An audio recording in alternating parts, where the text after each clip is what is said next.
one of the India's most advanced robot from orthopedic perspective, and we as a hospital have done something very interesting, which is minimally invasive surgeries with an active orthopedic robot. So this unit, this is a 90-bedded unit, and we are doing all kind of high-end surgeries here. And we have programs in orthopedics, we have programs in GI surgeries, we have programs in oncology. And our only focus is we want to enhance these programs, not just with technology, but with the right kind of skilled manpower also. Dr. Maichand is leading this program for orthopedics here, and under his leadership, we are introducing this robot for this unit. India में I think 2.5 lakhs TKRs होते हैं, and total knee replacement is a complex surgery अभी भी, but over a period of time I think doctors के skills इतने बढ़ गए हैं कि वो surgery का output अच्छा perform होने लगा था, but फिर भी उसमें ना देखा जाता था कि revision की ज़रूरत पड़ती थी, and डॉक्टर माइचंद इस पे ज़्यादा बात करेंगे। नी रिप्लेसमेंट क्यों नहीं कराता पेशेंट? सबसे पहला डर उसका होता है कि सर्जरी के बाद दर्द होगा, बहुत ज़्यादा पेन होता है, बहुत लंबी फिजियोथेरेपी चलती है, पेशेंट फैमिली के ऊपर डिपेंडेंट हो जाता है, पेशेंट को इन्फेक्शन का डर है, और पेशेंट को ये लगता है कि कहीं मैं पहले से भी खराब ना हो जाए। बड़ी कॉमन सी बात मैं आपसे शेयर कर रहा हूँ, जो हम डेली ओपीडीज में देखते हैं, सुनते हैं, और इन चीज़ों को काउंटर करने की कोशिश करते हैं। तो इस चीज़ को हमने दो तरीके से काउंटर किया है। पेशेंट का दर्द कैसे कम करें? तो हमने कई सालों से एक टेक्निक डिवाइस की थी नी और हिप रिप्लेसमेंट के लिए, जिसको हम कहते हैं MIS technique, minimal invasive surgery. इस सर्जरी में हम किसी भी मसल या टिश्यू को डैमेज नहीं करते हैं, चाहे वो नी रिप्लेसमेंट है या हिप रिप्लेसमेंट है। और ये टेक्निक इतनी पॉपुलर और इतनी लोगों में इतनी उनको अच्छी लगी है चीज़ कि बहुत सारे लोग हमारे पास सिर्फ MIS टेक्निक के लिए आते रहे। अगली चीज़, अब क्या होता है कि नी एक, अगर मैं एक मॉडल आपको दिखाऊं जरा, नी जॉइंट ये ऐसा रहता है, आप सब जानते हैं, ऊपर एक बोन है, इसको फीमर कहते हैं, and this bone is tibia. हम कोई भी जब रिप्लेस करते हैं जॉइंट को, तो मूवमेंट कहाँ होती है? There is a gap between the bones. तो सर्जरी में जो सबसे बड़ा फैक्टर होता है दैट इज गैप बैलेंसिंग। थोड़ा टेक्निकल टर्म है, इसको गैप बैलेंसिंग कहते हैं। अगर ये गैप हम दोनों तरफ इक्वल मेंटेन कर लेते हैं at all range of movement, क्योंकि हिप की नी की मूवमेंट बहुत सारी होती हैं, at all movements at all angles this gap should be balanced. और ये बैलेंसिंग अभी तक हम क्या कर रहे थे? हम सिर्फ अपनी आई बॉलिंग जिसको कहते हैं, अपनी जजमेंट से कर रहे थे। वो कभी कम भी हो जाता था, कभी ज्यादा, क्योंकि आप भी समझते हैं कि ह्यूमन आई 1 मिलीमीटर या 1 डिग्री ऑफ एंगल को अप्रिशिएट नहीं कर सकती। कुछ भी कहिए आप, 1 डिग्री और 1 mm ह्यूमन आई से डिटेक्टेबल नहीं है। और नी की परफॉर्मेंस में 1-1 मिलीमीटर और 1-1 डिग्री का सिग्निफिकेंस है, उसको हमने काउंटर किया है बाय रोबोटिक टेक्निक। इसका सबसे बड़ा एडवांटेज क्या है? इधर अगर आप देखेंगे जो मशीन है, इस तरफ आप देख रहे हैं कंसोल जो है, सर्जरी से पहले हम एक 3D CT करते हैं पेशेंट के नी का, पेशेंट की पूरा जो किस साइज का नी है, किस तरह का शेप, क्योंकि नी की शेप अलग अलग रहती है, बोन की शेप सबकी अलग रहती है, हम इसमें फीड करते हैं through a 3D CT scan data.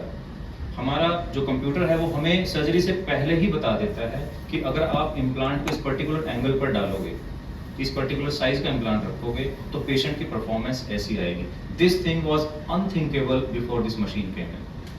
That is one part, that is pre planning. उसके बाद हम सर्जरी की बात करें, आपने मूवमेंट्स देखे हैं रोबोट की, इसकी ऑलमोस्ट आप देखें वो मूवमेंट्स हैं जो ह्यूमन हैंड से हो ही नहीं सकती।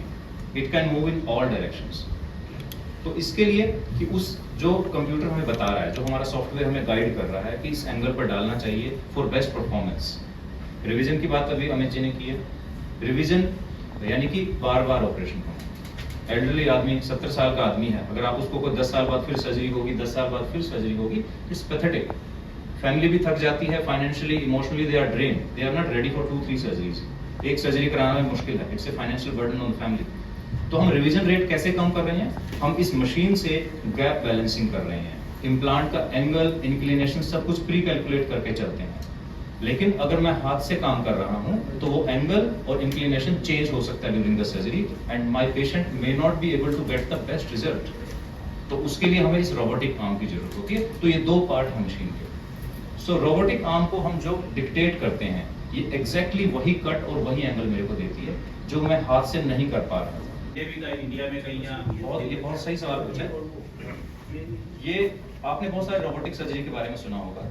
There are two types of robots, one is semi active robot, one is fully active robot. Semi active में क्या होता है कि हम इंफॉर्मेशन को फीड करते हैं, लेकिन जो ब्लेड आप देख रहे हैं मशीन का सबसे आगे, ये जो टिप है, देखो कैन यू प्लीज शो, ये जो टिप आप देख रहे हैं, इसे पकड़ना नहीं पड़ेगा, we'll just switch it on and it will complete the job.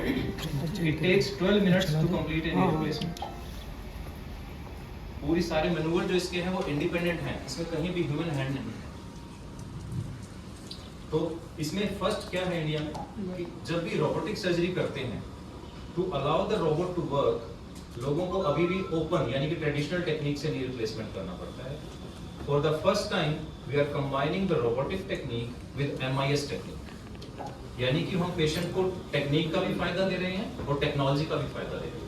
तो this combination is unique and this is the first time in India.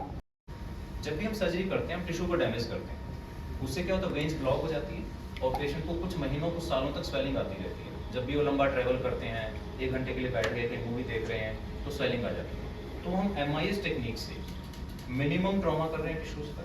और रोबोटिक आर्म का सबसे बड़ा फायदा क्या है कि ये टिश्यू की, ये जॉइंट की डेप्थ में जाता है विदाउट डायसेक्टिंग द टिश्यू। हमें डायसेक्शन कम करना पड़ रहा है, we are damaging less number of veins, तो उससे स्वेलिंग भी कम है। तो सर ये कराने के बाद कितना समय फिर चल सकता है, क्या मतलब 10-20 साल तो, या देखिए नॉर्मल हम ट्रेडिशनल जो कर रहे हैं उसमें 15 से 20 साल आपका नहीं चलता है, बट इसके साथ उसमें डेफिनेटली अभी इंप्रूवमेंट होगी। कितना होगा, 5 years होगा कि 10 years होगा, because this is something new. Philosophy पे काम करते हैं हम सब लोग कि हम एक नई चीज लेके आ रहे हैं, कितना एडवांटेज मिलेगा, 20% मिलेगा, 30% मिलेगा या 50% मिलेगा, बट फायदा होगा। एग्जैक्टली प्रेडिक्ट करना will be difficult. It's the main part. पहली बार ऐसा हो रहा है कि सर्जरी से पहले, सर्जरी होने से पहले ही हमें रिजल्ट पता लग रहा है, ये पहली बार ऐसा हो रहा है। 3D CT स्कैन में हमें ये पिक्चर मिलती है और ये जितने एंगल्स आप देख रहे हैं, every angle changes with 1 alteration of 1 millimeter and 1 degree। तो मुझे इंफॉर्मेशन पहले से ही मिल रही है कि जब हम ये एक एंगल चेंज करेंगे तो मेरा कितना परफॉर्मेंस अच्छा आएगा। तो ये सर्जरी से एक दिन पहले ही कर लेते हैं। एक तरह से ये हमने एक इसका डमी ट्रायल पहले ही कर लिया है कि पेशेंट का अगर ये इम्प्लांट डालेंगे, इस एंगल पर डालेंगे, इतनी डेप्थ पर डालेंगे, तो पेशेंट को कितना रिजल्ट मिलना है। तो इससे मेरा इम्प्लांट की लॉन्गेविटी कितनी होगी, उसकी लाइफ कितनी बढ़ जाएगी, उसकी परफॉर्मेंस। देखिए नी में भी बैलेंसिंग है। आप गाड़ी की सर्विस कराने जाते हैं, व्हील बैलेंसिंग होती है, हमें नहीं पता होता कि हमारा व्हील आउट ऑफ बैलेंस है, लेकिन वो जो कंप्यूटर पर उसको लगाते हैं तो पहचान जाते हैं। क्यों करते हैं वो? ताकि आपके टायर का वेयर एंड टियर कम हो। सेम थिंग अप्लाइज हियर, सभी जगह फिजिक्स ही है। अगर एक मूविंग पार्ट में बैलेंसिंग अच्छा रहेगा तो उसका वेयर एंड टियर कम हो जाएगा, उसकी लाइफ बढ़ जाएगी। तो ये आप देखिए, हम हर एंगल से इसको देख सकते हैं। मेरा इम्प्लांट कैसा लगेगा ड्यूरिंग सर्जरी, मुझे कोई चेंज करना है तो मैं अभी भी कर सकता हूँ और ड्यूरिंग सर्जरी भी कर सकता हूँ। So this is the best part, ये सॉफ्टवेयर जो इन्होंने बनाया है। Similarly in coming months we are coming with robotic hip replacement and spine surgery also. तो this will be practically ortho robotic department, जिसमें हम मैक्सिमम काम AI के साथ और रोबोट के साथ करेंगे।